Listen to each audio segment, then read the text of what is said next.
ചേർന്നുകൊണ്ട് പറയാം, hallelujah, hallelujah, hallelujah, hallelujah. പ്രിയപ്പെട്ടവരെ, ഇന്നത്തെ ചോദ്യം എന്താണ്? നിന്നെ ആരാണ് മഹത്വപ്പെടുത്തുന്നത് എന്ന്. എന്താണ് ചോദ്യം? നിന്നെ ആരാണ് മഹത്വപ്പെടുത്തുന്നത്? നിന്നെ ആരാണ് മഹത്വപ്പെടുത്തുന്നത്? നിനക്ക് ആരാണ് കിരീടം തരുന്നത്? നിനക്ക് ആരാണ് ഷെയ്ക്ക് ഹാൻഡ് തരുന്നത്? നിന്നെ ആരാണ് പ്രോത്സാഹിപ്പിക്കുന്നത്, മഹത്വപ്പെടുത്തുന്നത്? ഈശോ പറയുകയാണ്, ഞാൻ എന്നെ തന്നെ മഹത്വപ്പെടുത്തുന്നില്ല. അതാണ് ഒന്നാമത്തെ ഉത്തരം. നമ്മളാരും നമ്മെ തന്നെ മഹത്വപ്പെടുത്തുന്നില്ല. നമ്മുടെ കാര്യം വ്യത്യസ്തമാണ്. നമ്മൾ പലപ്പോഴും നമ്മെ തന്നെ മഹത്വപ്പെടുത്താൻ പരിശ്രമിക്കുന്നവരാണ്, അല്ലേ?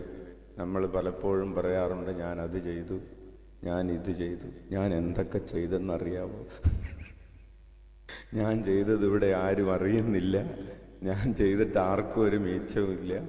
അപ്പോൾ നമ്മൾ നമ്മെ തന്നെ മഹത്വപ്പെടുത്താൻ അറിഞ്ഞും അറിയാതെയും പരിശ്രമിച്ചുകൊണ്ടിരിക്കും.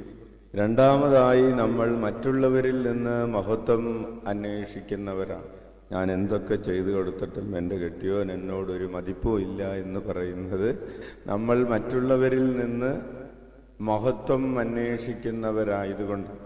അപ്പോൾ ഈശോ പറയുകയാണ്, ഞാൻ എന്നെ തന്നെ മഹത്വപ്പെടുത്തുന്നില്ല, അതുപോലെ തന്നെ മറ്റുള്ളവരിൽ നിന്നുള്ള മഹത്വവും ഞാൻ അന്വേഷിക്കുന്നില്ല.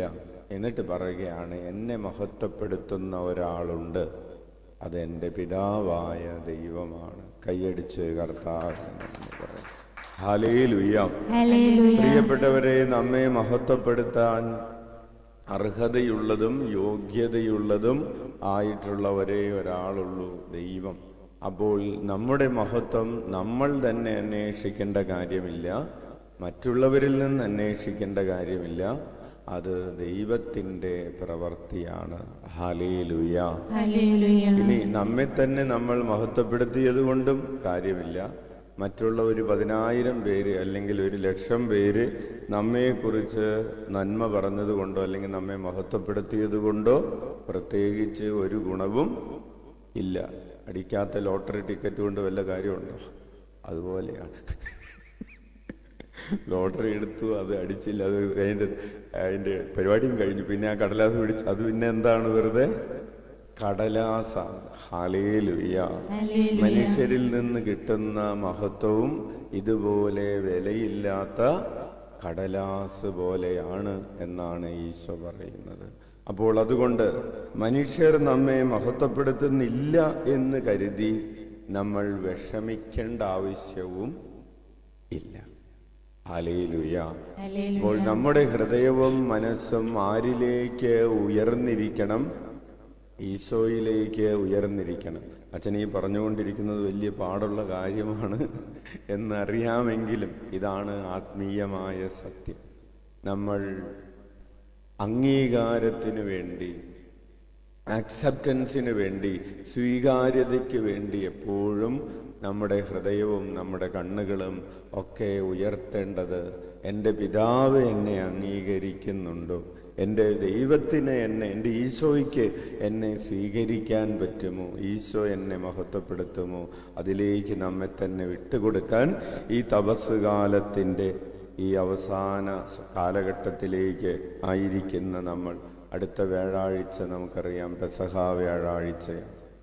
വരുന്ന ഞായറാഴ്ച ഓശാന ഞായറാഴ്ചയാണ്. നമ്മൾ വിശുദ്ധ വാരത്തിലേക്ക് അടുത്തുകൊണ്ടിരിക്കുകയാണ്.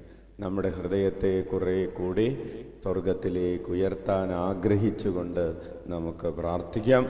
നമ്മുടെ അനുദിന ജീവിതത്തിൽ ദൈവത്തിൽ നിന്ന് വരുന്ന മഹത്വം അന്വേഷിക്കാതെ നമ്മൾ നമ്മെ തന്നെ മഹത്വപ്പെടുത്താനും മറ്റുള്ളവരിൽ നിന്ന് ലഭിക്കുന്ന മഹത്വത്തെക്കുറിച്ചും അത് കിട്ടാതിരിക്കുന്നതിനെക്കുറിച്ചും കിട്ടുന്നതിനെക്കുറിച്ചുമൊക്കെ ആകുലപ്പെട്ടും വ്യാകുലപ്പെട്ടും സഞ്ചരിച്ചു പോയ സമയങ്ങളെ ഓർത്ത് നമുക്ക് അനുതപിച്ചുകൊണ്ട് കരങ്ങൾ ഉയർത്തി 21 പ്രാവശ്യം യേശുനാമം വിളിച്ച് നമ്മുടെ പാപപരിഹാരം ചെയ്യാം.